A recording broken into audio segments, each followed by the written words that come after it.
Tamer falou a real sobre as críticas recebidas e desabafou. Fernando comenta sobre Ramon Dino e muito mais. Para assistir esse podcast completo, o link está na descrição. Continuando? Eu queria só falar uma coisa que eu Claro. acho que é importante, é que a gente, de vez em quando, sempre acha, é muito triste isso, como brasileiro, que todas as coisas feitas fora são melhores, né? A grama do vizinho é mais verde. Não tem esse? Como que é entendeu? o ditado? The grass on the other side is always greener, you know? Isso. É mais verde. Mas, então, é triste isso, porque em vez de a gente dar valor para as coisas dos brasileiros, eu mesmo estava falando com o Anderson isso, né? Que, cara, eu como brasileiro, como produtor do Olímpia, maior promotor, né? Eu recebo mais críticas dos brasileiros do que dos japoneses, dos americanos. Em vez da gente um ajudar o outro, que realmente a gente fala... Isso nunca acontece. Imagina jogando contra um time brasileiro. Você acha que tem um americano que está torcendo contra o time americano? Não existe. Só no Brasil isso acontece. O Corinthians, o São Paulo, o Flamengo estão jogando lá fora. Se você não é torcedor de São Paulo... Todo mundo está torcendo contra. Não tem um cara que fala, meu, isso é a coisa mais retardada que eu já vi na minha vida. Você não percebe que se o São Paulo perder lá fora, o Palmeiras, o Corinthians, quem está perdendo é o Brasil. O americano, o inglês, jamais vão fazer isso. O cara corintiano e palmeirense não vai entender esse raciocínio nunca, cara. Mas isso é uma coisa, mas é uma coisa que a gente tem que mudar, entendeu? Fez todo o sentido a explicação do Tamer agora quando você fala do futebol e do bodybuilding. Porque, ó, por exemplo, nós, independente do o Ramon Dino, por exemplo, a gente não pensa na bandeira de patrocínio de suplemento dele. Não, a claro gente que não. torce para ele. Mas lógico. Olha que loucura, velho. Porque ele faz crescer o mercado, faz crescer a economia, que todos nós estamos. Quando a gente faz um show da Muscle Contas aqui no Brasil, tem mais de 300 pessoas envolvidas, no hotel, na produção. Então a gente está crescendo a economia do fitness no país. Sim. Eu estou fazendo 58 eventos no Brasil, muitos deles não são lucrativos. E por que eu estou fazendo eles? Porque eu quero crescer o mercado. Eles não são lucrativos hoje, no futuro vão ser. Foi assim que eu cresci o mercado lá na Califórnia. Sim. Entendeu? E tem muito competidor profissional no Brasil que decide competir fora do Brasil do que competir dentro do país deles. Eu vou dar um exemplo que eu não tenho problema nenhum falando. Eu fiz um show de wellness no Rio de Janeiro, né? E teve só 8 meninas de wellness que competiram no Rio de Janeiro. Eu tinha mais 2 shows profissionais de wellness.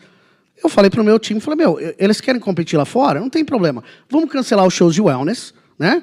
E deixa as meninas competirem lá fora. Por que nós vamos ficar investindo no evento? Para o pessoal ter uma ideia, esse show do Arnold agora, o investimento no profissional é 250 mil reais para fazer, entendeu? Para fazer o evento. No qual eu não estou arrecadando nada extra disso. A gente faz dinheiro do amador, Sim, tá mas pagando. não do profissional. Então, o ano passado a gente deu 1,6 milhões de premiação para os profissionais, mas eles têm que competir, entendeu? Juntando todos os eventos, né? Entendeu? Então, fora dos Estados Unidos, para o pessoal ter uma ideia, o país que mais tem shows profissionais é o Brasil. Eu estou fazendo isso por quê? Olha Porque só, a gente... quem diria? A gente não supera os Estados Unidos ainda. A gente está em que lugar na balança? Em segundo lugar. Próximo, né? Segundo lugar. Mas nós estamos próximos a comparar Não, com os Estados Unidos? não estamos próximos porque a diferença não é na qualidade dos atletas, é, infelizmente, na divergências que a gente tem entre nós. Que nem eu estava falando no começo, as companhias de suplemento lá nos Estados Unidos trabalham juntas. Os atletas trabalham juntos. Os fãs apoiam os atletas americanos. Sim. Enquanto aqui dentro do Brasil, a gente fica brigando um com o outro, criando drama um com o outro, em vez de focalizar no crescimento do mercado. Enquanto que a gente mudar isso culturalmente, a gente sempre vai ter dificuldade de competir. A gente tem potencial de estar acima dos Estados Unidos. Como eu vim aqui e falei, meu sonho, minha visão é que, antes de eu morrer, o Brasil se torne o país número 1 do mundo. Em vez de o Fernando falar, nós estamos indo no Olímpia lá... Não, os americanos estão vindo para o Brasil. Eles estão vindo para cá porque a gente é o melhor país do mundo. Mas começa nós acreditando nisso. Nós temos que acreditar nisso. Sim, né? é verdade. Amigo, vocês tocaram o nome do Ramon. Eu queria te perguntar, como árbitro, tá? Às vezes o pessoal não entende que eu falo sempre para somar, especialmente para atletas que eu gosto e que eu admiro, como o Ramon.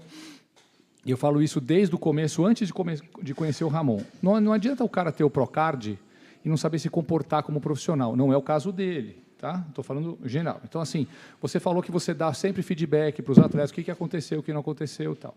Então, eu acho muito importante para os atletas brasileiros que pegarem o Procard e forem competir fora do país, que eles têm que se aprimorar no inglês e conseguir se comunicar com os árbitros, né? Então, Sim. por que eu estou tocando nisso aqui?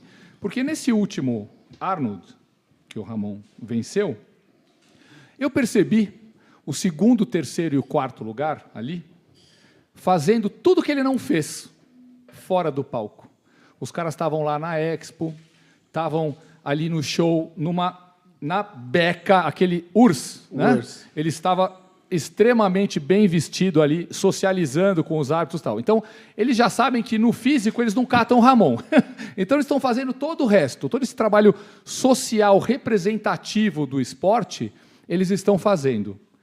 O quão isso é importante? O quão isso influencia, por exemplo, num desempate entre um atleta e outro? Esse trabalho, essa interação, essa representatividade,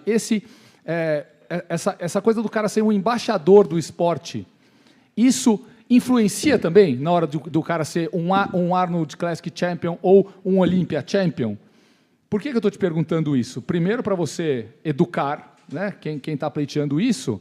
E eu me lembro muito do caso do Kai Greene, que o Kai Greene ele se apresentava bem, teve chance de ganhar, mas eu me lembro lá das conversas de bastidores. Não, o Kai Greene nunca vai ser Mr. Olímpia porque ele não é um cara que representa muito bem o esporte, porque ele teve uma vida indisciplinada, enfim. O quão isso é importante para o cara se tornar um big champion? Olha, primeiramente, os árbitros internacionais, todos os árbitros, julgam no corpo do atleta. Mas eu acho que eu seria extremamente hipócrita se eu não falasse que, quem está julgando você não é um computador, é uma pessoa.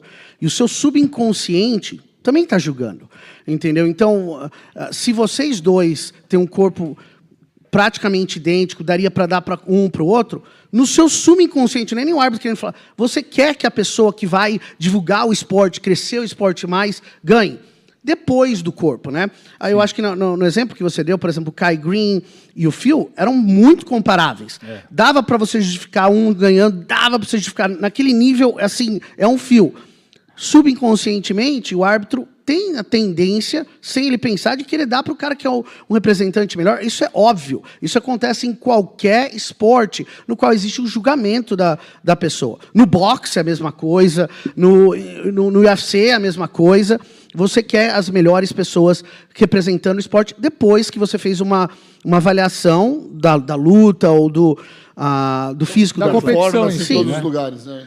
Agora, o URSS que você falou, eu percebi a mesma coisa. O cara está fazendo um trabalho incrível de mostrar... Ele se fez perceber. Ele veio com um terno, foi lá, fica parando para fazer entrevistas. Você vê, por exemplo, o Jay Cutler, é um cara amado no esporte. Por quê? Porque no Olímpia, ele era o primeiro a chegar durante a press conference e o último. Você imagina o cara numa situação que o maior show dele, a coisa mais importante da vida dele, ele está ficando cansado, mas ele quer continuar esperando para cada fã, porque ele percebe o valor que isso tem. E eu acho que os atletas brasileiros têm que entender isso, que o seu corpo é importante, mas os seus fãs e você dando de volta para o esporte é extremamente importante para depois da sua carreira. Depois, quando você não está mais competindo, né?